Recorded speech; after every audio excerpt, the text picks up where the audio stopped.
I did not do a good, I probably peeked my outline in front of me, because I did not do a good job at going with the flow with my outline.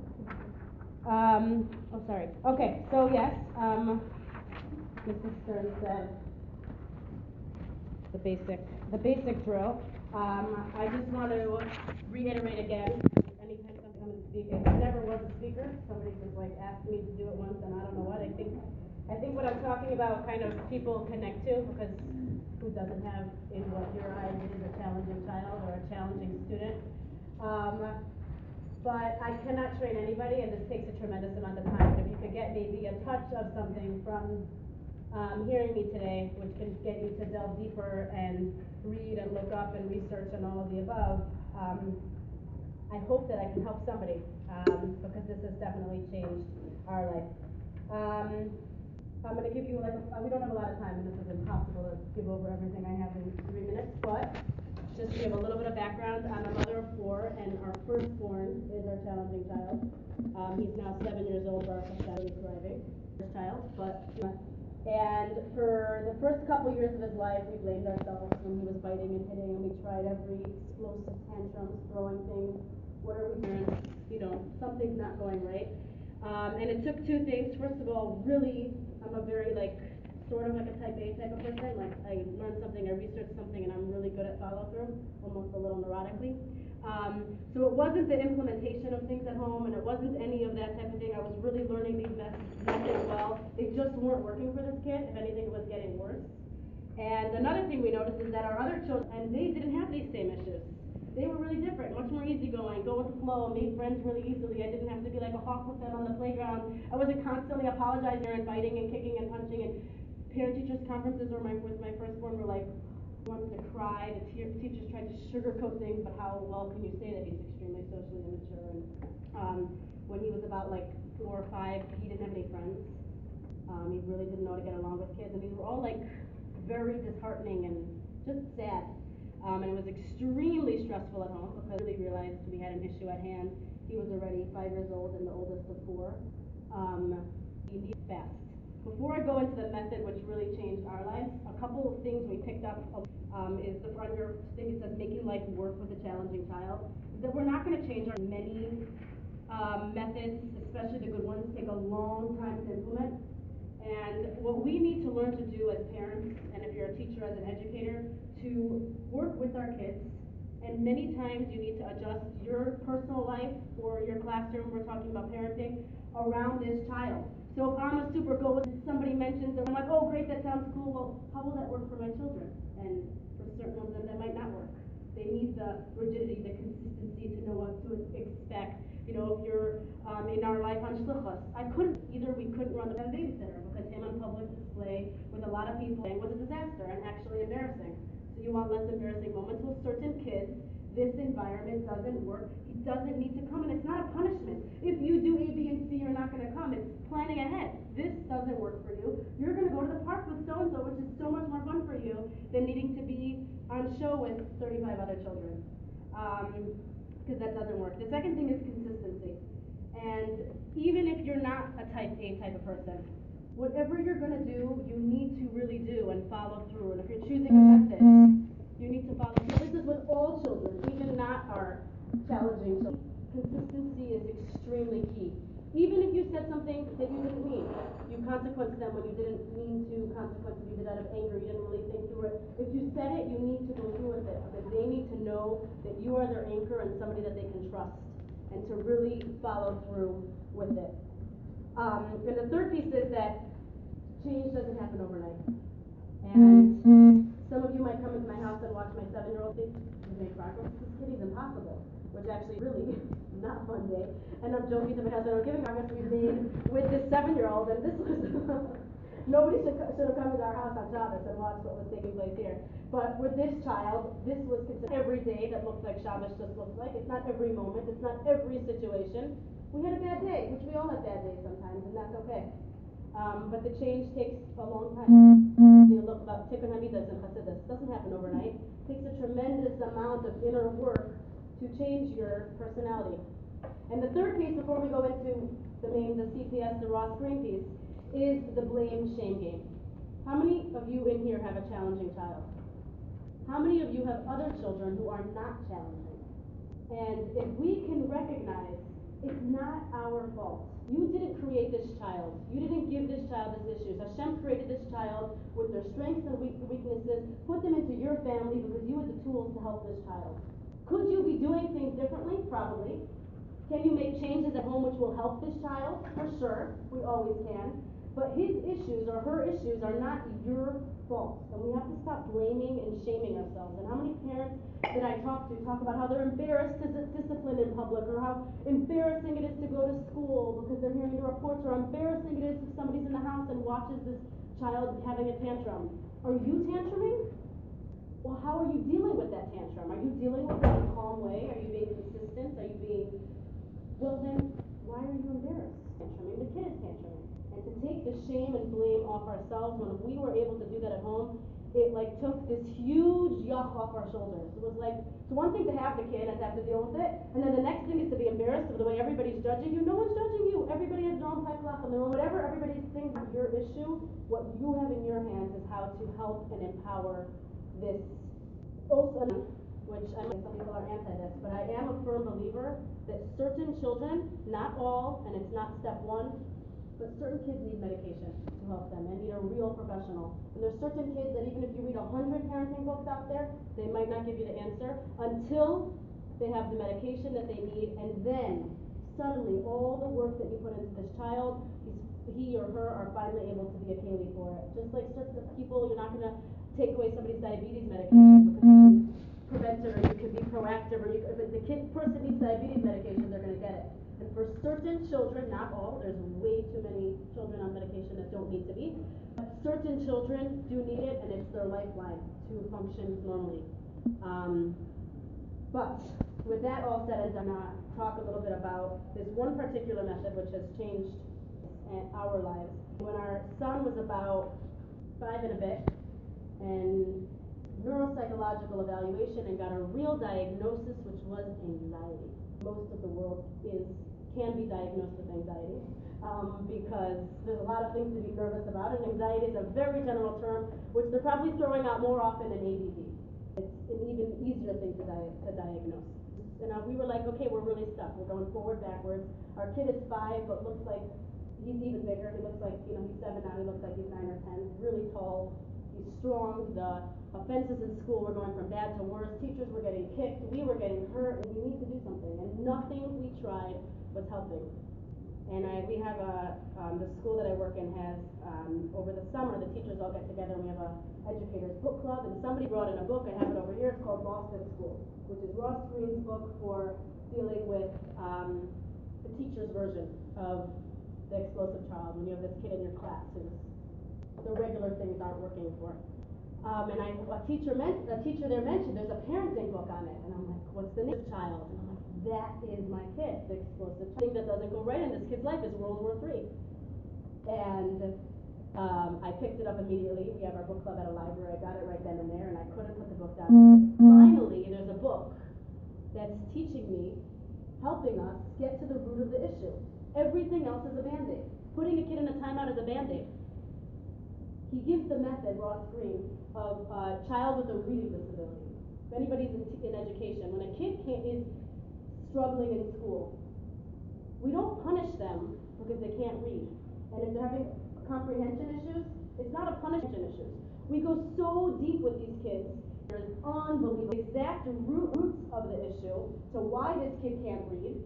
And step by step, we solve the problem as to why. And miracles solve those problems. The kid is reading. No charts work. No punishments work. You deal with the issue at hand. What's Ross Green's approach? He said, why do we deal with lagging skills in education like this? But when you have a lagging social emotional skill, we punish. What's the biggest thing that's given? What's the most common? I couldn't get it out. That we give for kids is you're doing good, you give them the checklist, and they get 10 ticks and they get a prize, and 20 ticks is a bigger prize, and 30 ticks is a new toy. And when they're not doing good, they lost their privilege, they're not coming on the trip, whatever it is, that's. And Ross Green says, why do we do it so different than we deal with it with social emotional? I repeat to myself all the time is kids do well if they can. And if a kid's not doing well, it's not because they don't, it's because they don't know. If anybody has a challenging child, or any kid, how many of you have made reward checklists? The morning and Sunday, Monday, Tuesday, Wednesday, they get their big prize. Well, child, those checklists were, because whatever was on the checklist were things that we were struggling with, that he did not know how to do. And hospital, he didn't for free. And it was insane. I would almost manipulate the system and pretend like he really did it when he didn't, so he'd get there to deal with his tantrum. After that, he's not getting ready in the morning or sharing his whatever it is, I can't think of it right now, because he doesn't want to, he wants to. No adults like to fail and feel bad and feel like the only person who can't succeed in life. Kids definitely don't want to feel like that. And these challenging kids in trouble, and always the bad one, and it's not because they want to please. Sure, it's to please. They may develop within themselves this standoffish type of thing as they're getting struggle with it, oh, I don't care. Of course you care. You want to please and you want to do well. That's human nature. So kids do well if they can. What do we need to do? Find out with these kids. Okay, more than that. Why they can't. Why they're not succeeding. What they're bad at. What skill kid has trouble putting letters together? The reading kid has problem with comprehension. What lagging skills does this child have that is stopping them from being successful? And Ross Green I printed out a short version of this for you. I gave it all to you. But he calls it an ASLA, an assessment of lagging problems. The first one my husband and I filled out had 100 skills on it. In our heads, we think of these kids as he's always bad. Everything that happens goes well for him. Well, if you really say bad, when is he bad? When he's in a situation where his skills, he doesn't have a situation, is when he becomes that explosive child. And, a lot of you raised your hands and said you have either your challenging child. Regular kids, they can do well anywhere in the world. Parents of good children parents of challenging children get way too much scrutiny for their challenging child. You are blessed with an easygoing child. You are a challenging child. Not all of it, some of it, a little bit has to do with your parenting. We have a family in our school of children that's the most dysfunctional home you could imagine. Abuse, neglect. They have 9 children. 8 of their 9 children, and these kids are already teenagers now. Excellent, strong, mixed marriage, the husband's abusive, no money, everything bad, no food, drugs. And what are we doing wrong? We invest so much in our children, and look at this. Could you do things to help? Does that mean we don't have to try? 100% not. Good children can do good if you put them on an island. They're easygoing. And our challenging children, in the best of homes where we try so much, are challenging. And we need to really into their issues and see where are they struggling and how can we help them.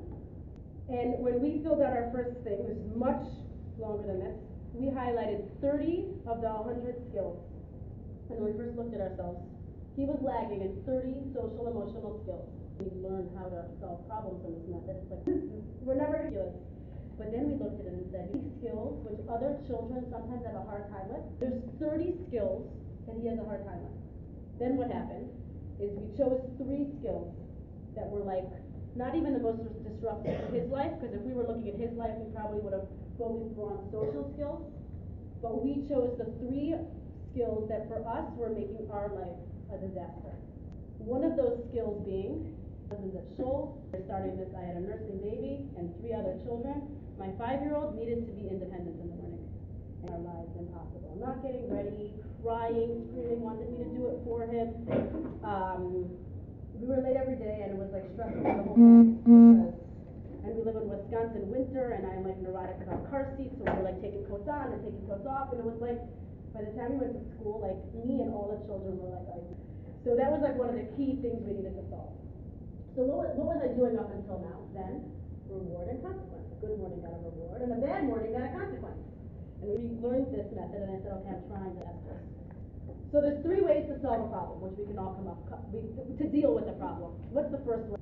We've been speaking about a lot. Is consequences and reward, which is what a lot of us end up doing all the time. That's what Ross Green calls Plan A. Adult imposed solutions. What's the problem? Okay. Well, good, man. The adult's not around, you still have the problem. Okay. Is it not empowered? Oh, exactly. So you're not changing the kid, you're making them scared. And another big piece is that they're in trouble again. Always the bad one. Then there's plan C, which we still have to do. We didn't go to plan B, we went A and C, you're on. Plan C is you ignore it. You pretend like you didn't notice it. You right away give the hurt kid a lot of attention and just like, I can't deal with you right now, I'm not ready for one of your tantrums, which is called collaborative problem solving. How do you do plan B? Plan B, there's many steps to it, takes a tremendous amount of time. There's no easy fix, but it's life-changing. When we started doing plan B, my husband coming home from work early, he has a show and a lot going on over there, but he needed to figure it out to be home, because we realized that we could only do plan B. There was a certain time period in the day that we were able to do it, right after school, after he ate. I had these conversations better than him with my husband, and it needed to be out of the house with no other distractions. So it's best in the car with me for everything at home, and I'm doing it. So we were extremely committed method. You start by not in the moment. You are not plan B problems in the moment. Why? After he hit, right after he had a horrible morning. Why can't you solve a problem in the moment? Why? You're intense. They're in trouble again. At a random time. Gabi, tomorrow after school at 5 o'clock we're going to go for a drive. How does that sound? Cool. The mornings aren't working for me. Aren't working. Non-judgmental, even tone. It's in his hands now. What's up? Takes a while to get the kids to talk. They're not used to this. They're used to, oh gosh, Mom, I'm in trouble again. Took a while. A lot of talk. What did we finally get out of him? He's tired. There's a lot of steps. He has Legos in his room. He doesn't like the pants that I put on for him. They're too hard to get on. Many approaches. Fine, I'm just listening. Then what do I say to him? He's listening to somebody else. My problem is that when there's a lot of crying in the morning, it gets your sister's upset. I need you to get dressed. I'm feeding the baby. To make a long story short, because we have not a lot of time left, took 5 conversations, because his first 5 plans, which I listened to and we tried them for a good couple days, were bad ideas. Oh, sorry, even before that, his first couple of his ideas didn't work for me, which is another huge piece. So he had an idea, Mommy, you get me dressed. Gabi, that doesn't work for me. And that's teaching the kid what? There's 2 people in a situation. A lot of people are stuck in their own world. If they're lagging social emotionally, that a lot of it is because they're in their own world. They're so stuck up in trying to stay afloat, they don't even know a world and other people and human beings and social emotional interactions are going on around them. They're so stuck in themselves. So in this problem solving plan, it's well, listen to my part of the story. And your solution needs to work for both of us. So me getting you dressed in the morning doesn't work. So we came up with his first plan was set a timer on. And whoever beats the time, you have to be ready by the time the timer is. We weren't going to have a prize for the end of the timer, but just the timer. Horrible idea. And I knew in the moment this is a horrible idea, but do you really think that's a good plan? Do you think that's going to work? Let's try it. So we had the timer going for about 4 or 5 mornings. I don't want to explain to you what happened, but there was not fun. So we're back in the car. How do you think I think the timer's not working. What's up, Gabi? Well, it makes me nervous. The girls only have a dress and tights to put on, and I have so many things, and you even want me to change my stitches when I wake up, and that takes even more time. It's all my fault. With another plan. 5 times we had this conversation, back and forth and forth. Each time is taking the same arrangement with my husband and the timing, and this is taking place over our mornings. The first one ready.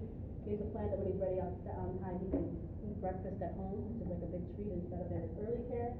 He can take a book out. He's my first one ready. Life is a breeze. Wouldn't that be an if we're looking at his problems as you're not a bad boy because you're having these problems. This is a lagging skill, just like I'm not punishing you for reading, for the extra reading support you have because you're having a hard time reading. Why is he in trouble for a skill we need to help him develop? Transitions, lagging skill of his. So yeah, he's getting special quality time because he's really working through some things. But when he gets it right, he doesn't get that right in the car with Mommy. So I'm not gonna, first of all, we have about 15 to 20 more skills. No, we don't. 10 more skills that we're working on with him. While you're solving one, you watch others solve other problems. get up. I have another book which there's no time to talk about, which is called The Nurture Heart Approach. Some of you may know about it, which is really learning to hone into their positive moments and giving them tons of positive attention for being on track. But that's every kid. What? But that's every kid. That's with everything in life for all kids. So I totally use these two back, especially if there's a skill that he's lagging in and you're watching him like do it right. You were so patient when you were helping your 2-year-old brother with the puzzle. Like, that's so unbelievable. I'm so proud of you to really hone into those moments. But that we're not going to get there. Right now we're talking about the problem solving. That's 100% true. Must do.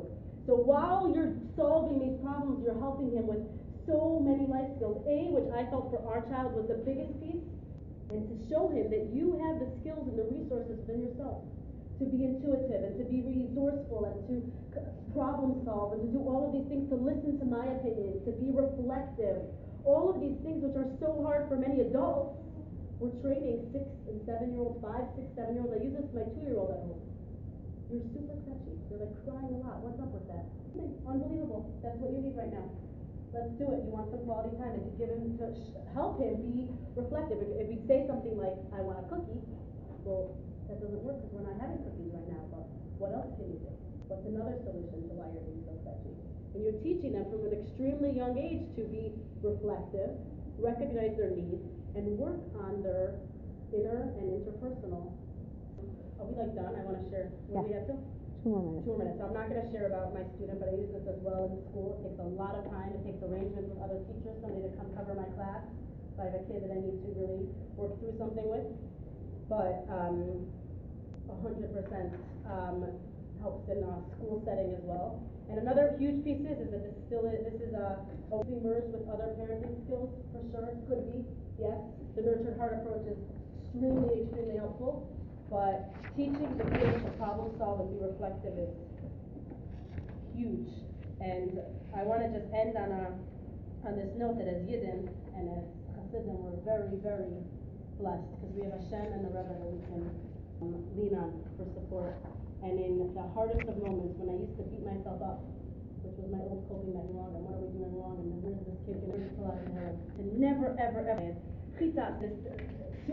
have started in my hardest of moments to stand upon for my soul. To be like, Rebbe, we're on your shluchos, or we're trying our hardest, and we're doing our best, and we need you. And I'm going to end with a story of, this was already over a year ago.